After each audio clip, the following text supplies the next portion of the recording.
In today's Retro Style Spotlight, we'll be taking a look through the Emulator Roundup, several ROM hacks for games, and Terranigma getting an MSU1 patch. We'll also take a look at the Nintendo VHS restoration, the YM 2017 Genesis musical cart, Jaleco's Game Paradise shmup getting ported to PS4 and PC, and a super rare Atari 2700 being found in the wild at a thrift store for $30 freaking.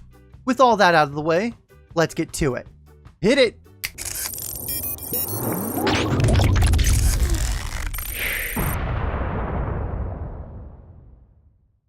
Thank you to all my patrons who are helping make this a reality. If you'd like to support me do this and many new ventures, check out the various ways that you can pledge and help in the links below. Being a solo creator on their own, every dollar counts. Like I do every week, I'm going to give a special thank you to my patrons Alex Dubois, Draconis, and Tracy for supporting me at the producer level or above.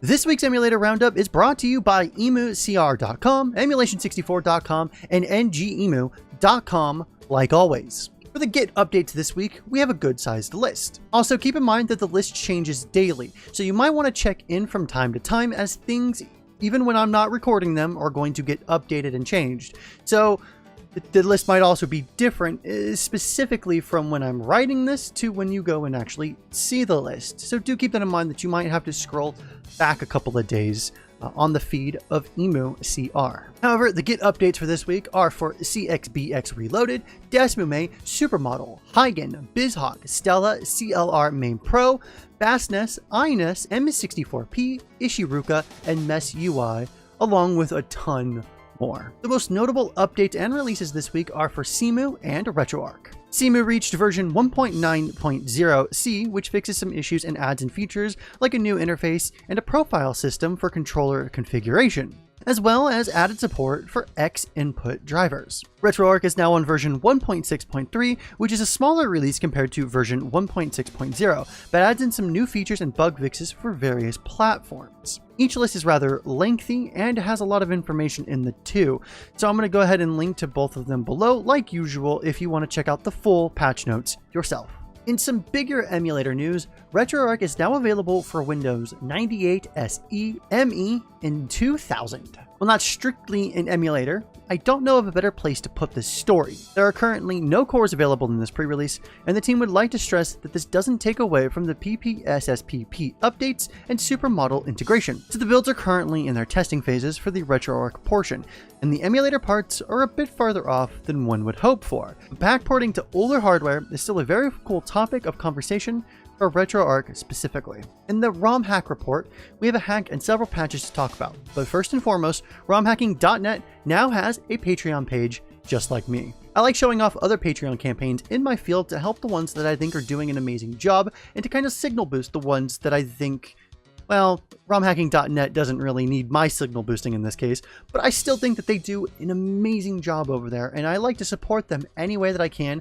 And if you guys like ROM hacks as well, then I would urge you to go over and support them at any level that you deem reasonable for yourself. It's no shock that I love the ROMhacking.net website and everything that they help do for the hacking community and enthusiasts. Data Crystal is also their less talked about counterpart, but the wiki hosts a ton of different technical information for consoles and games. So if you do like that content, or you're trying to help or learn to hack, then they got you covered either way. ROMhacking.net hosts the patches that you love to play, and Data Crystal helps you learn how to do that. The only true hack this week is a quality of life patch for The Legend of Zelda Link's Awakening DX on the Game Boy Color by the _Ice Penguin. It's fairly simple, but they are very welcomed changes. The three main changes are no more text when you touch certain objects, rocks, cracked rocks, pots, ice blocks, etc. Guardian acorns and pieces of power are quick pickups, no more long text interrupting gameplay, and to me, best of all, no more low health beeping.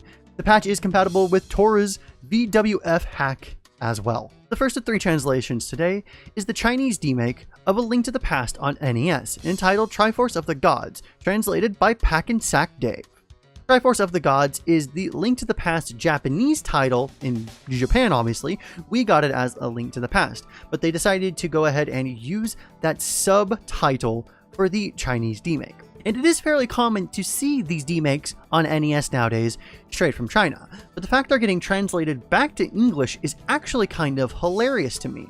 There's Final Fantasy VII on NES and Pokemon on NES, all from China or Taiwan, Southeast Asia area, but this one is a little interesting. The gameplay is similar to the original, although more limited, obviously. For example, the player can't move diagonally and the sword's range is marginally more limited than in the original. Some of the elements in the game, such as the bosses, were changed, likely due to hardware constraints. There's new original music featured in the game, without counting the title theme, which is extended, which changes in a set order every time you move to a different screen.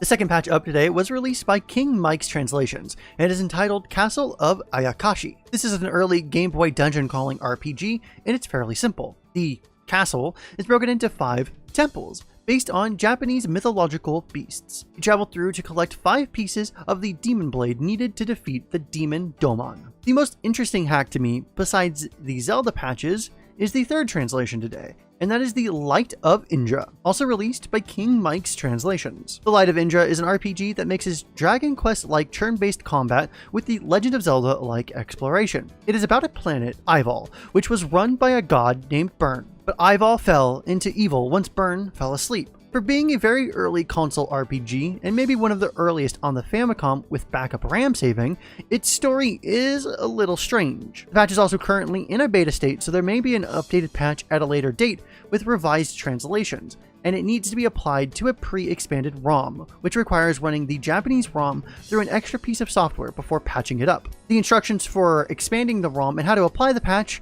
are on the romhacking.net page in the README.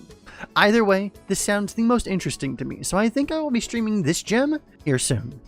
This next story technically lives in the previous segment, but I found it completely unrelated and is slightly different given the circumstances. Either way, Terranigma has gotten an MSU1 audio patch for the SNES. For those that don't know, MSU1 is a chip developed by BU for the SNES that allows users to play CD quality audio alongside their favorite games, even on a real SNES. It even translates into emulation as well, being able to set up the game to utilize this audio in specially coded emulators, like Pygon. This patch gives an already well-received and liked game an even better soundtrack. The rearranged soundtrack was done by Martin Denk and brought together by Red Scorpion. The MSU1 hacking efforts brought a fantastic sound to Zelda, Metroid, Mega Man, and has even brought the audio drama to the special SentaiBlue version of BS The Legend of Zelda. If you love this game and want to play it with an absolutely fantastic rearranged soundtrack, then check it out below. So I have covered hardcore games in the past on the previous version of RSS, and I respect their work a whole hell of a lot. So I will try to keep this short as to not show as much of this as possible. If you're wanting to see this, head on over to their channel and let them know that RSS sent you. I'll include this link in the description. However, they have restored a Nintendo Promotional VHS that was released in 2000, and it featured games such as Majora's Mask and Banjo-Tooie. So it's not amazingly revolutionary footage or anything like that, but it's very interesting when people go to any length to preserve the gaming industry. You would think that things are cataloged, preserved, and good notes were taken, but on the contrary. The video game industry was notoriously bad at it, and as a result, not a ton of extra information lives on. Even information about well-loved games, like Super Mario Bros. Is often debated, like its release date for crying out loud. Either way, check them out and support them. Chiptune audio carts are amazing, and I've covered one for the Super Famicom in the past, and now there's one for the Sega Genesis called YM 2017. The design and look of the cart isn't final, but the music on it is pretty damn awesome. Up for pre-order at Catskull Electronics, the cart is retailing for $45 USD with a $6 flat shipping rate domestically. International buyers are suggested to contact the retailer before purchase to arrange shipping. The cart comes with 9 songs on its ROM, each done by a different musician. The cartridge has an onboard 8x8 LED dot matrix display, which is used to show graphics as well as act as a real-time visualizer for the music playing. Think of it as a 16-bit VMU on the Genesis. The site has samples of each song, and they do sound really damn good. So if you're into chiptunes and physical chiptune releases, then check them out below. The Game Paradise is an obscure Jalico shmup released in 1995 and styled after Konami's Parodius, except in a game arcade. The game includes characters from various properties, including Xerion, Plus Alpha, Momoko 120%, Budasan, and Formation Z. Katakawa Games and Dejica, best known recently for RPG Maker MV and RPG Maker FES, are publishing this title for PS4 and Steam, marking the first time that this game will be playable on a modern system without emulation, and marking, I believe, the first time that this game is getting released in English. Considering this game was released in the arcades and then ported to Sega Saturn, this is a pretty good thing, as Sega Saturn emulation is notoriously bad. The Game Paradise Cruisin Mix will be an enhanced port including extra characters and stages, but also including the original arcade version, as in the Saturn port, support for online leaderboards, and another new character via DLC. There's no date for the Western release just yet, nor is there any information on a physical or special edition release, even though Dejica is handling the Western release. The Japanese version will be out sometime in the winter of 2017. Today's big story is about a retro gaming subreddit user, Logan Phillips, finding an Atari 2700 prototype at a thrift store in Oceanside, California. The even more amazing piece to this story? He bought the damn thing for $30 and sold it for $3,000 on eBay. The prototype was confirmed real and that there were a low amount of these prototypes made. It had a wireless controller and was backwards compatible with all 2600 games and accessories. While the console was intact and in good shape, Logan didn't find any of the controllers that went with it. The primary difference from the 2600 to the 2700 was the wireless controllers, which was a joystick and paddle combination. The Nixed device even made its way into some marketing.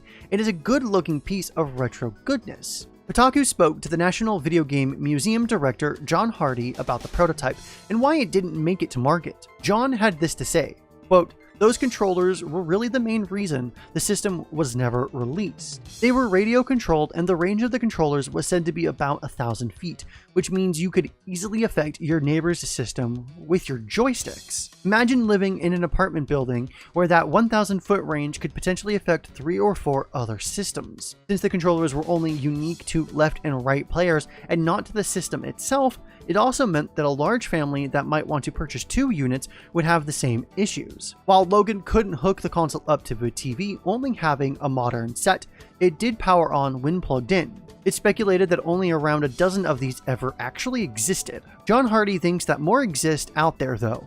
Quote, "Personally, I think there are more. There have been several that have popped up over the years. In fact, in addition to the 3 that we have, we can probably account for another 5 to 6 out there. So given the propensity of companies, especially Atari, to destroy and throw out products that were scrapped, it seems highly unlikely that 8 to 9 of the original 12 survived. In fact, those would be amazing odds. But I suppose anything is possible." So, holy shit, an Atari 2700 prototype was found for $30 and sold for $3,000 on eBay. Not only is finding one, period, a difficult task, but finding one for so cheap nonetheless is mind-boggling to me. I try to go to thrift stores all the time and I never find anything that awesome. Atari did experiment with a ton of products, but notoriously only the safe bets were ever released. Hello Atari 5200, and yeah, that was a safe bet. A bad bet, but they thought it was a safe bet. With all that spending, but little in the way of innovation being released, it's no wonder Atari crashed the market and then closed their doors on hardware some years later. Tell me what you think about this pretty machine in the comments below though. I am very curious to see what you guys think about this thing. I think this thing is sexy and I kind of want one. Even though I'm not a huge Atari fan, this thing looks pretty sexy. So that was Retro Style Spotlight Episode 3.